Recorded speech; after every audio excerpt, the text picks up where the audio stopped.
The Grafton Flower Girl by Remington Von Blaze.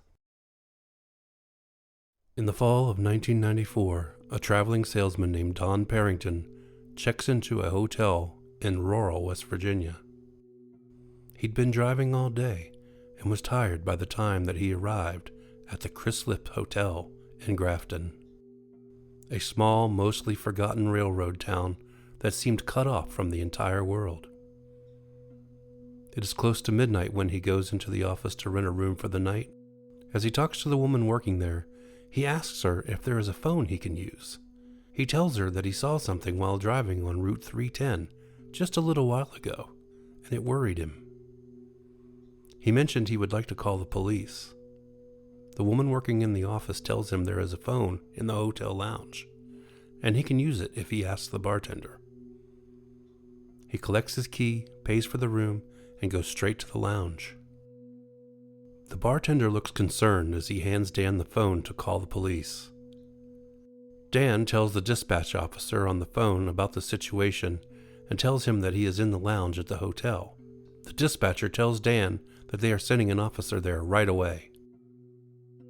In a few short moments, Sheriff Jim Parsons shows up at the lounge. The few patrons in the bar all greet him when he walks in, but he walks straight to Dan sitting at the bar. The sheriff and Dan begin talking as everyone in the lounge is also listening in. In a town as small as Grafton, where there's little excitement that ever happens, this is the most excitement they've had in days. Dan then begins to tell his story about what just happened to him less than a half an hour ago. Dan explained he had been driving on Route 310 in the dark on the winding and hilly country roads. Dan tells the sheriff he was coming to a clearing near Valley Falls when he saw a woman walking on the side of the road. She was illuminated by his headlights. He slowed down to make sure he didn't hit her, because she was walking in the road and not just on the side of it. As he got closer to her, her white dress seemed old, torn and wet. Her hair also seemed wet, but her face was strikingly beautiful. He stopped the car beside her, rolled down the passenger window, and he asked her if she was all right. She said she was trying to get home and asked him if he would take her there. He looked at her again, and he was struck by her beauty. He asked her, "Where do you live?" And she answered, "Oh, it's not far from here, just down the road." He told her he would gladly help her and give her a ride home. The moment she got in the car, Dan felt a chill fill the cabin of the car, but he ignored it, chalking it up to these fall nights that are getting chilly. She pointed the way and said, "I live just up here." Before he started down the road, he realized she had been carrying a small basket, and it was filled with beautiful flowers that looked like daisies, except they were purple. She noticed him admiring the flowers and said, "These are purple cone flowers. Aren't they just beautiful? I pick them every fall, but not only for their looks. When they dry up, I make a tea out of them. It's said that it helps keep you from getting sick." Dan started driving the car, and she pointed the way. Before long, she said, "Here, turn here." And he turned down a side road. It was pitch black, and there were no streetlights out here in the country. The only objects he could see ahead of him were from his headlights, blaring against the weeds that had grown tall in the trees. Finally, the road came to a crossroads, and she said, "Stop, it's right here." Dan stopped the car and looked around. He didn't see any house, just a couple of stop signs and paved roads. "Are you sure?" She opened up the car door and got out, thanking him. But before she closed the door, she turned around and bent to the car and said, "It sure was nice of you to get me back home. Here, take one of my flowers. It's my only way of saying thank you." He picked up the flower and sniffed it, then put it in his lapel of his sports coat. And when Dan looked at her again, he noticed that one side of her face had what looked like a serious injury. The entire right side of her head was caked with what looked like blood. It shocked him, and he asked, "Hey lady, are you all right?" But she simply closed the door to his car and walked away. He quickly got out of the car to ask her if she might need some real help, like a doctor or something. But when he did, she was gone. He looked around, called for her. He turned on his car's high beams, but she was gone, as if she had completely vanished. He felt jittery and nervous. At first he wasn't sure what to do, but then he got back into his car and headed back on the road. He decided when he got to the next town, he would get a hotel and call the police to see if maybe someone might help her. When he was done telling his story to Sheriff Jim Parsons, the room got quiet, and there was a moment of uncomfortable silence. And then, all of a sudden, Big Jim Parsons burst out laughing. "Son, did you call me down here for this?" Laughing so hard his face turned red.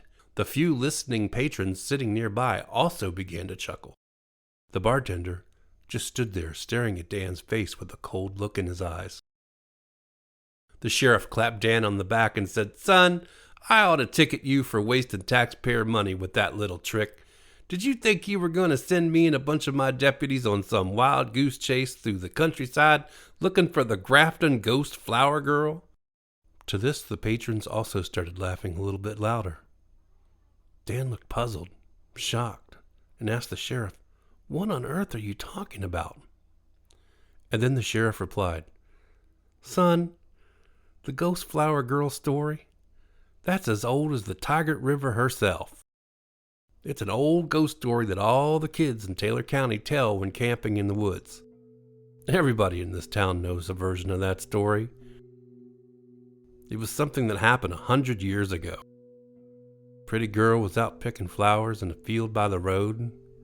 It started getting late, and she realized she had walked too far, so she started walking home as it was turning dark. And on her way back, she met up with a mean old feller. He was in a horse and buggy, and he stopped and picked her up, but he never took her home." And then the sheriff stood a little closer to Dan and lowered his voice a bit and said, "And instead of taking her home, he killed her and mutilated her body.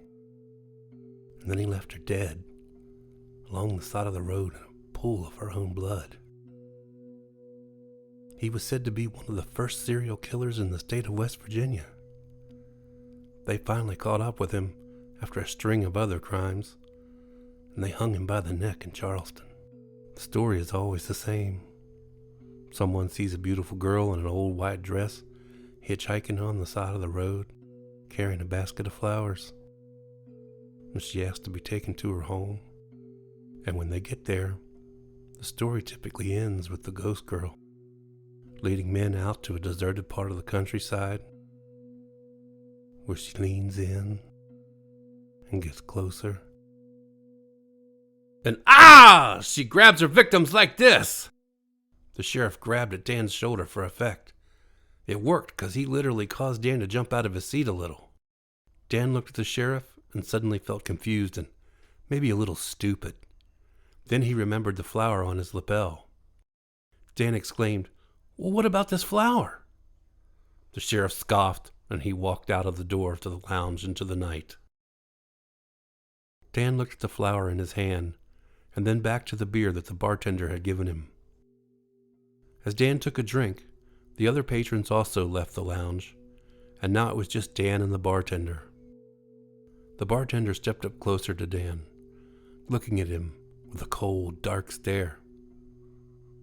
Dan felt a bit strange in this man's gaze, and then the bartender spoke. "Mister, I don't care what that fool says. I believe you did see the ghost flower girl. I think your story is real." And then he followed with, "Wait here a minute. I got something to show you." The bartender went around the bar and reached up into a cubbyhole behind the cash register. He pulled out a small wooden box. The bartender presented it to him, and as he did, he opened the lid to the box, and there, inside, was a single dried flower. It was a purple coneflower, just like the one the girl had given Dan. The bartender smiled and laughed shakily. He then looked straight into Dan's eyes and whispered, "I saw her too." Both men then realized they had each seen the legendary Grafton flower girl.